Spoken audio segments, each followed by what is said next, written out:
seolah lebih baik, seolah lebih sempurna, sehingga akhirnya ada pandangan bahwa apa yang diajarkan Rasulullah seolah-olah tidak sadar dia bahwa yang diajarkan Rasulullah itu kurang sempurna, kurang mantep ya. Dan itu akan berlanjut ketika dia sudah melakukan sholat, maka muncul was-was, tadi niat saya sudah mantep apa belum ya. Kemudian baca takbir juga begitu ya, kayaknya tadi belum mantep, ini baca takbir ini kurang mantep, akhirnya harus diulangi. Bahkan belum takbir pun baca usolnya itu berkali-kali, dan ini saya sering menemukan ya, sampai dibuat takbirnya itu supaya mantep, dimantep-mantep no, Allahu Akbar gitu ya. Wah kayaknya belum lagi, diulang lagi begitu sampai berkali-kali ya. Untungnya sholatnya sendirian, kalau jadi imam kasihan makmumnya, diulang lagi. Mungkin jamaahnya tidak sabar, dipatek ke belakang, sampean ganti ayo jadi imam, ragu-ragu ya. Nah maka ini adalah jebakan dari syaitan yang sebenarnya orang ini ekstra hati-hati, ingin sempurna, tapi dimanfaatkan oleh syaitan karena kurangnya ilmu.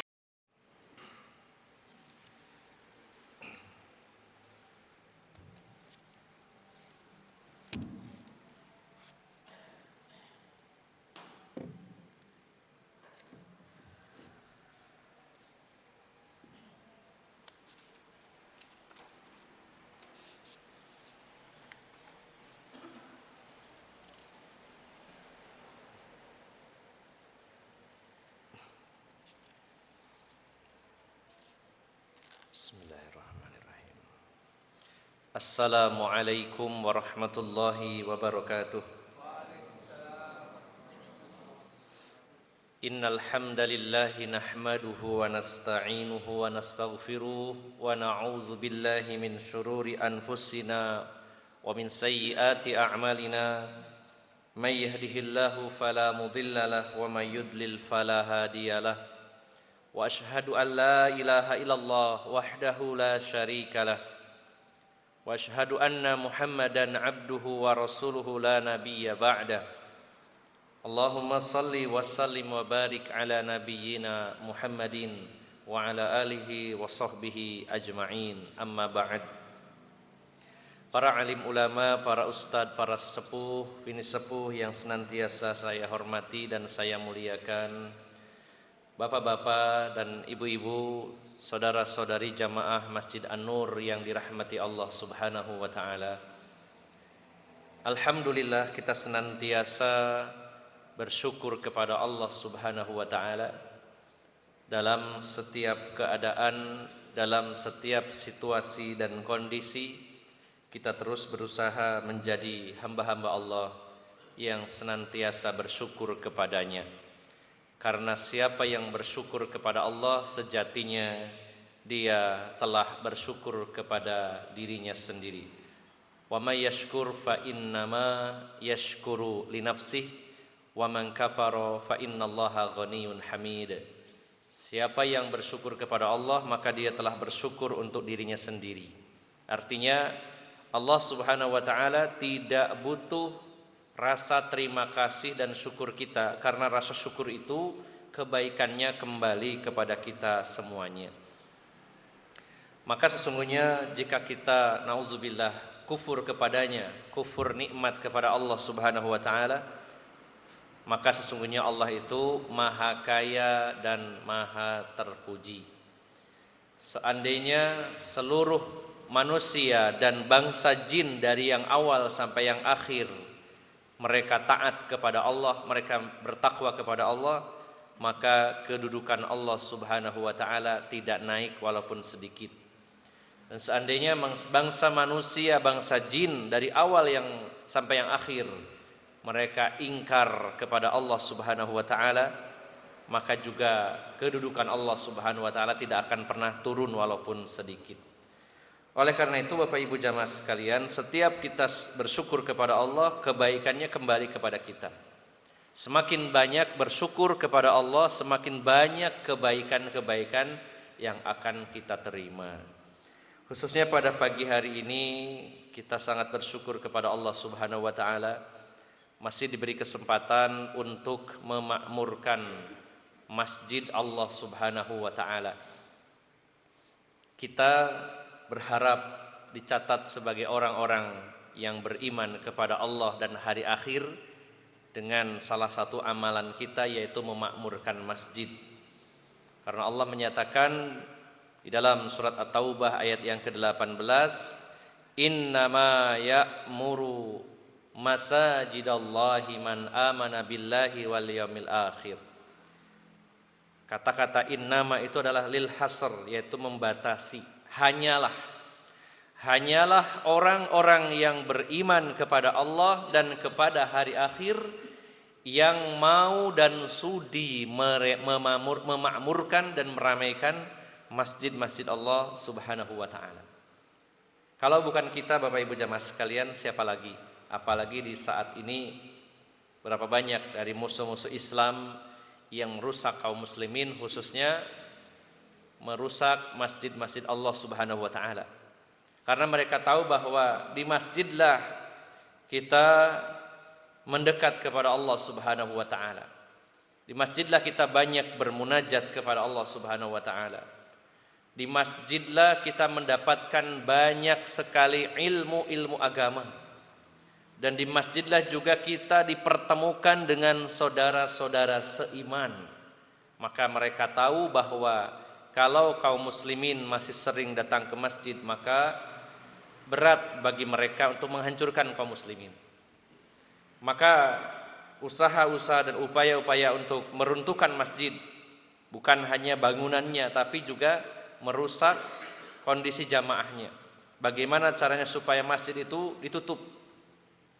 Maka sebaliknya mari kita berjuang untuk membela dan juga untuk memakmurkan masjid-masjid Allah Subhanahu wa taala. Maka salah satu upaya kita dalam rangka memakmurkan masjid adalah dengan mengadakan kajian-kajian Islamiyah.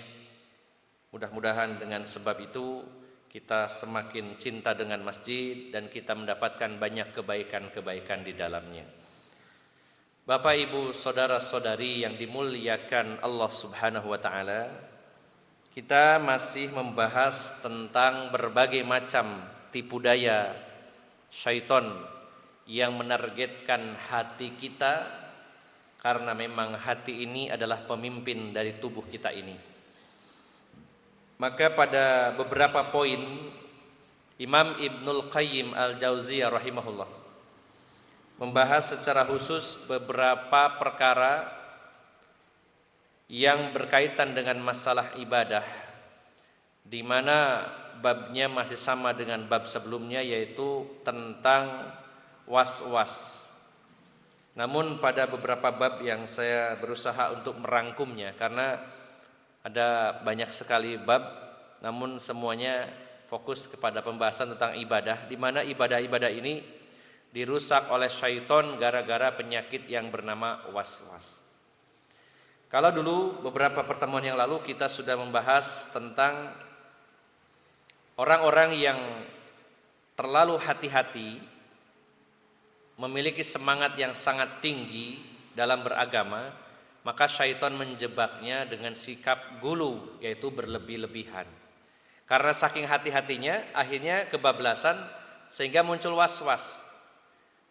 Ada perasaan ini takut belum suci, takut belum sah, takut belum khusyuk. Pada asalnya baik, artinya dia orang yang care, dia orang yang semangat, tapi dirusak oleh syaitan gara-gara masalah dia tidak berilmu atau sedikit ilmu. Maka kalau ilmu tentang fikih itu setengah-setengah, apalagi tidak memilikinya, maka ini menjadikan syaitan mudah untuk menggoda manusia. Modal semangat saja tidak cukup.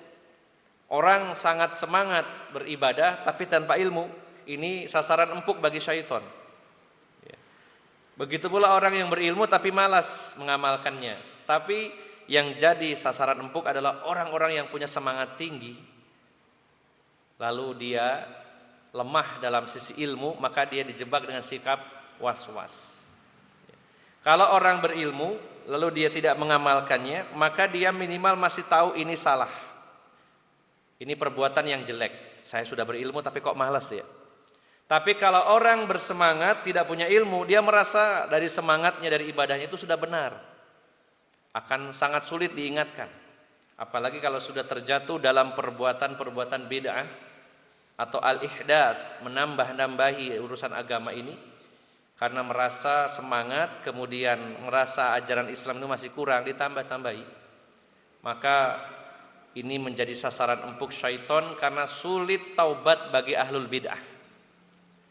Ketika diingatkan sampai itu salah, mosok maca Quran salah, mosok zikir salah, mosok ibadah salah, ini akan lebih berat lagi. Maka dari itu Bapak Ibu jamaah sekalian, penyakit was-was dari syaitan khususnya dalam masalah ibadah itu akan beres dengan kita mengilmuinya.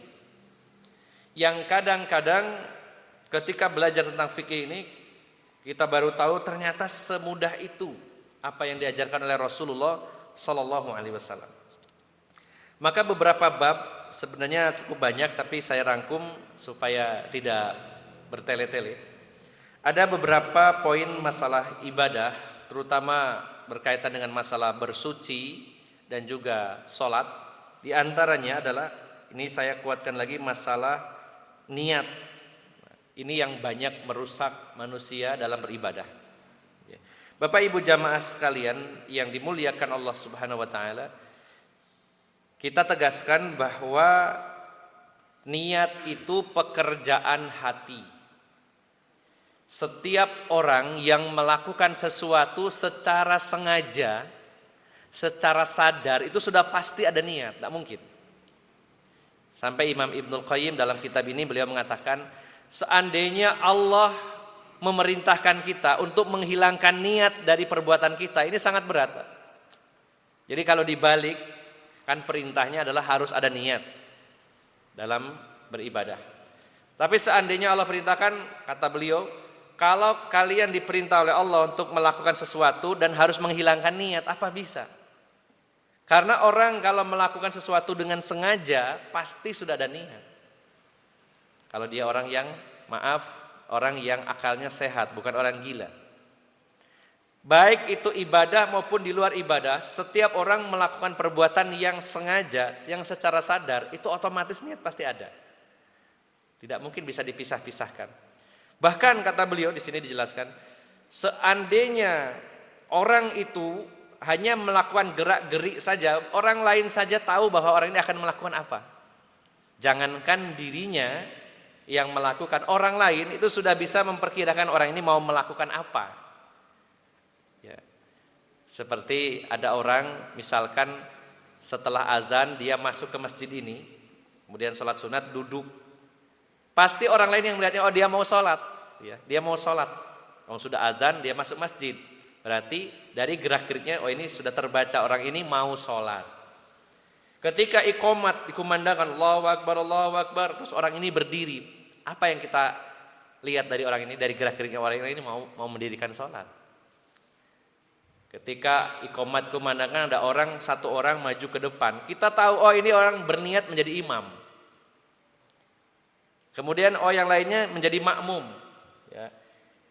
Jangankan pelakunya, orang lain saja ketika dia melihat gerak-gerik seseorang secara pasti, secara sadar, oh ini mau melakukan apa, orang tahu, apalagi yang melakukannya. Maka syaitan membuat seseorang menjadi susah payah untuk menghadirkan niat dengan cara diucapkan.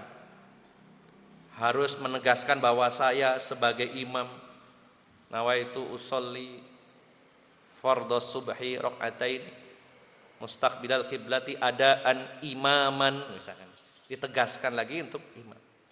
Ya.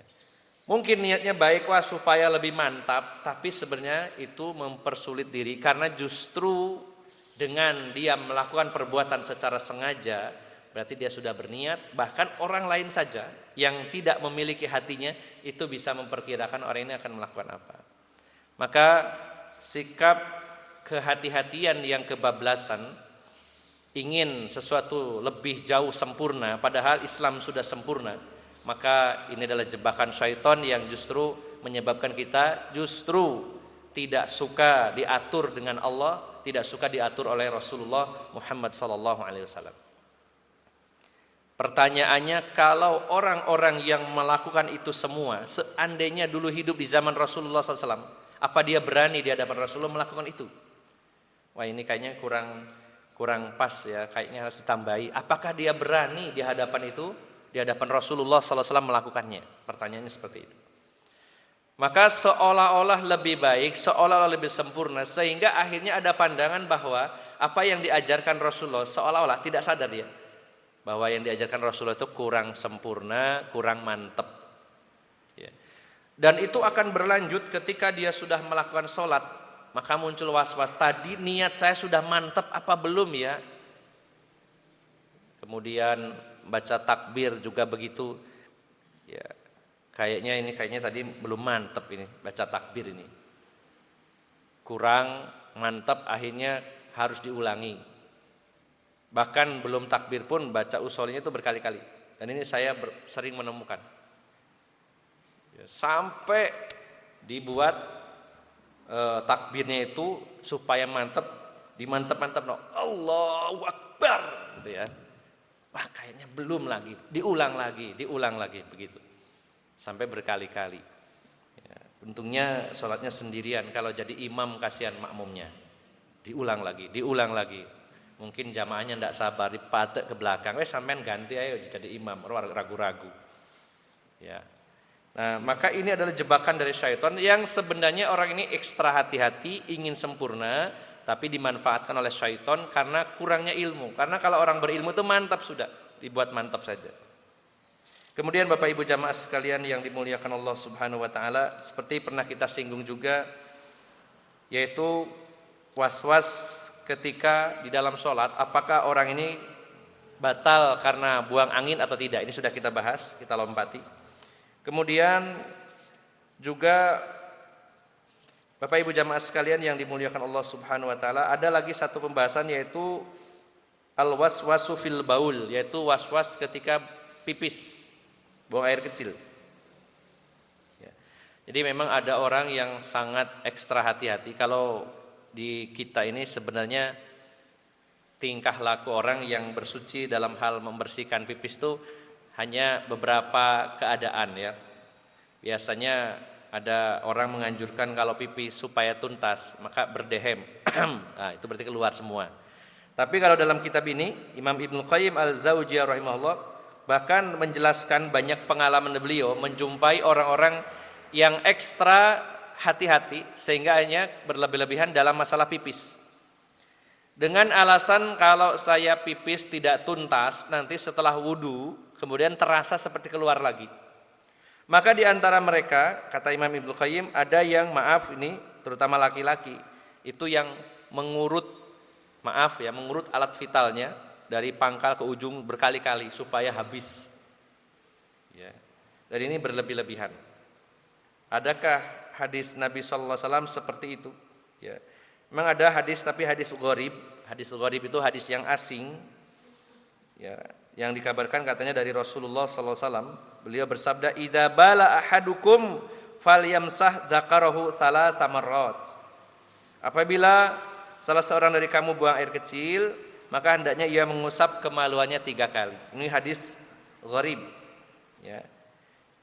Namun ada yang sampai berlebih-lebihan, itu sampai diurut berkali-kali. Sudah diurut kok masih belum selesai ya, mungkin nanti takutnya netes, diurut lagi.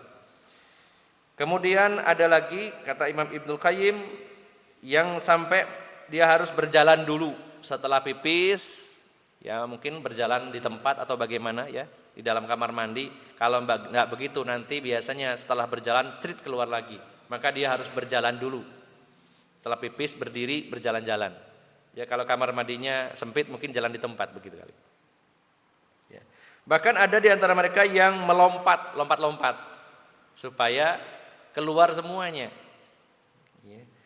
Terus juga ada di antara mereka yang memeriksanya berulang-ulang. Maaf ya, dilihatin keluar lagi enggak ya?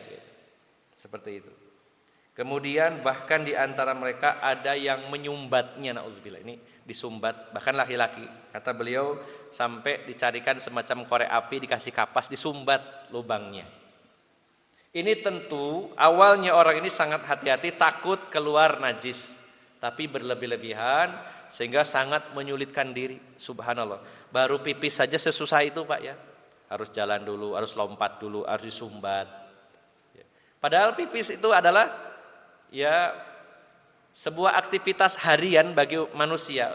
Membuang kotoran dari tubuhnya hal yang biasa, ya pipis-pipis saja, dimaksimalkan sesuai kemampuan kita. Ya tidak usah ragu-ragu nanti kalau treat lagi bagaimana. Lain lagi kalau orang itu punya penyakit atau punya kelainan, misalkan orang yang beser itu hukumnya tersendiri. Baru pipis lagi, baru pipis, bahkan tidak bisa ditahan.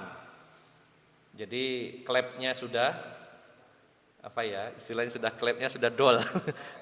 Ya sudah dol, jadi tidak bisa ditahan lagi. Kalau kita masih ada pertahanan. Jadi caranya sealamiah mungkin kita pipis. Ya, yang lebih baik adalah berjongkok ya. Walaupun ada hadis Rasulullah berdiri, ya, tapi apakah aman dari percikannya? Nah, kalau memang aman tidak dipermasalahkan. Tetapi yang lebih utama adalah berjongkok, kemudian nun sewu dikeluarkan semaksimal mungkin. Dan menurut hati kita, sudah selesai, ya sudah dicuci begitu saja. Bersuci dengan air. Tidak perlu melakukan tindakan-tindakan yang justru dianggap sepertinya bagus, tapi itu adalah perkara-perkara baru dalam urusan agama mereka. Bapak Ibu jamaah sekalian yang dimuliakan Allah Subhanahu wa taala, agama Islam ini sudah sangat lengkap. Bagaimana Rasulullah mengajarkan semuanya, bahkan dalam hal masalah pipis. Maka kalau itu bagian dari sunnah, pasti ada hadisnya, harus diurut, harus begini. Coba tanyakan kepada pelakunya, ada enggak riwayatnya tentang itu semua, harus berjalan, harus lompat-lompat, apa disumbat. Karena tidak ada yang terlewatkan apa yang disampaikan Rasulullah SAW. Ya. Ada seorang Yahudi bertanya kepada Salman Al-Farisi. Dia bertanya kepada Salman, laqad 'allamakum nabiyyukum kulla syai'in hatta al-khiraati qala ajal. Ada seorang Yahudi bertanya kepada Salman Al-Farisi, wahai Salman, apakah nabi kalian mengajari segala sesuatu sampai masalah buang air? Maka jawaban Salman Al-Farisi, ajal, ya memang Nabi SAW mengajarkan semuanya, bahkan termasuk tentang tata cara buang air, baik yang buang air besar maupun buang air kecil, dan juga cara mensucikannya. Dalam hadis riwayat Muslim, kemudian Abu Dawud, Tirmidzi, Nasai, dan Ibnu Majah. Artinya Bapak Ibu jamaah sekalian, kalau itu perkara-perkara sunnah dalam masalah pipis ini, pasti Rasulullah SAW telah mengajarkannya tata cara bersuci secara sempurna. Artinya yang sudah diajarkan Rasulullah itu sudah sempurna, tidak butuh penambahan lagi. Kalau orang merasa kurang, maka dia akan terjatuh dalam penyakit was-was dalam urusan bersuci ini. Kemudian Bapak Ibu jamaah sekalian, termasuk ini yang jarang sekali dibahas, yaitu Rasulullah SAW itu memang, karena dulu Masjid Nabawi awal-awal mungkin ya pastinya itu tanpa keramik seperti sekarang, pakai alasnya pasir. Maka Rasulullah SAW dalam sebuah hadis yang diriwayatkan dari Imam Abu Dawud, Ibnu Hibban, Hakim, dan Baihaqi, beliau bersabda, idza wati'a ahadukum bina'lihi al-adha fa inna turaba lahu tahurun. Jika seseorang menginjak kotoran dengan sandalnya, maka tanahlah yang mensucikannya. Ya. Jadi Rasulullah itu dulu memakai terompahnya, memakai khuf, memakai sepatunya dalam keadaan beliau sholat. Ya. Dan ini mungkin yang masih asing, kalau orang pakai sandal, sholat pakai sandal. Lalu Rasulullah itu dari rumah beliau memakai terompah atau sandal, kemudian menginjak kotoran, maka tanah yang beliau injak berikutnya sebagai pensuci. Dan juga ada beberapa hadis di mana para sahabat itu ada di antara mereka yang berjalan menuju masjid itu tanpa alas kaki, nyeker. Kalau kita nyeker, kita membayangkan, wah betapa kotornya kaki kita ini.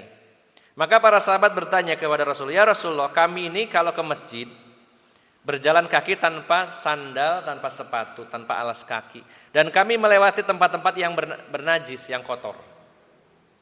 Melewati najis-najis dan tidak menutup kemungkinan juga menginjak najis. Di jalan itu banyak mungkin ya, ada kotoran hewan, kemudian juga mungkin ada kencingnya bekas orang yang sembarangan dan lain-lain.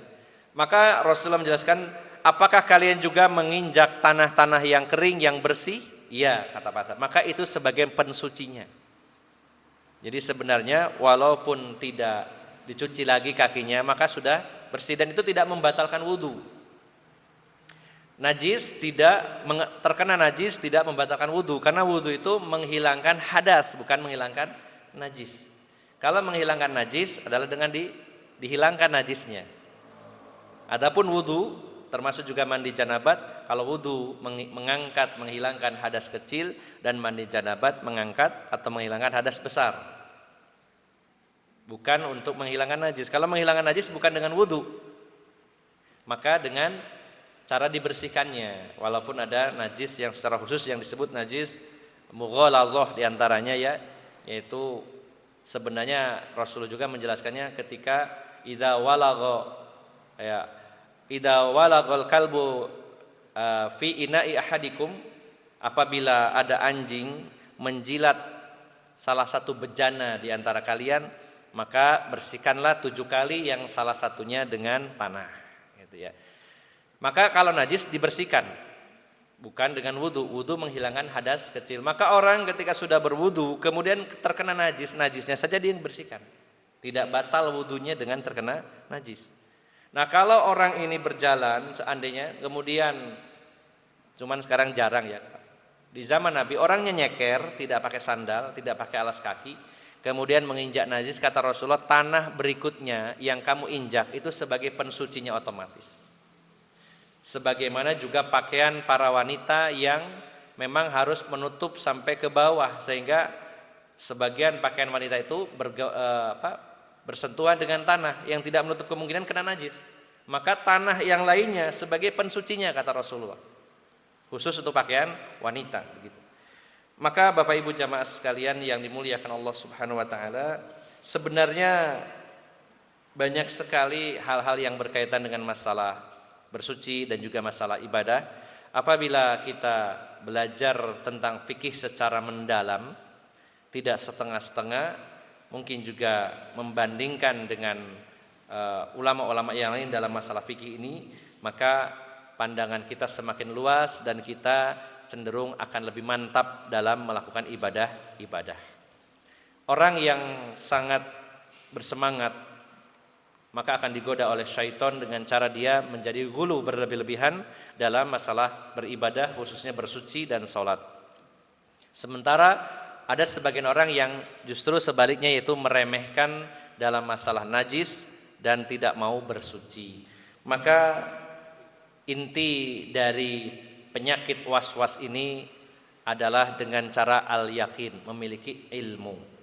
Oleh karena itu Bapak Ibu jamaah sekalian yang dimuliakan Allah Subhanahu wa taala, mungkin sebagian dari kita khususnya yang memiliki semangat dalam beribadah, semangat dalam beragama, pernah melewati satu masa di mana kita ini terlalu hati-hati dalam urusan ibadah.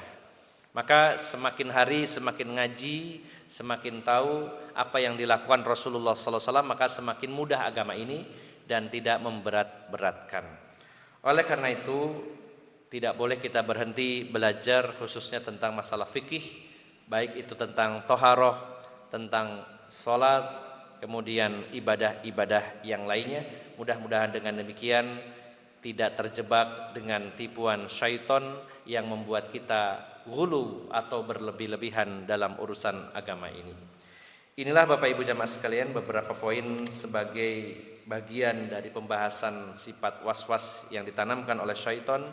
Semoga Allah Subhanahu wa taala senantiasa melindungi dan menjaga kita semuanya dari godaan syaitan, dan semoga Allah menyelamatkan kita hingga kaki ini menginjakan kaki di dalam jannahnya Allah Subhanahu wa taala.